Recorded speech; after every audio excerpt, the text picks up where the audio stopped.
You searched how to buy shares of ALCAF FP, and this video will walk you through the process for the ALCAF FP listing on Euronext with ticker ALCAF.PA. This is educational content and not financial advice. To trade, you need a brokerage account. I use eToro as an example to demonstrate the steps.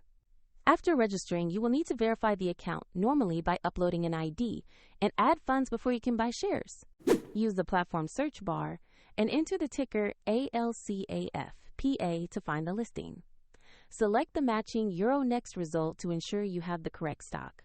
On the asset page, review the basic company information and the price chart to check recent price action.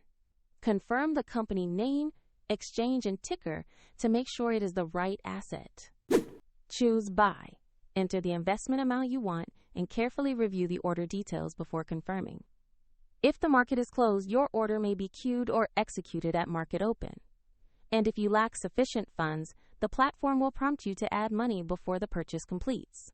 Once executed, your ALCAF FP position will appear in your portfolio and holdings. A helpful link to the broker is provided in the description for convenience.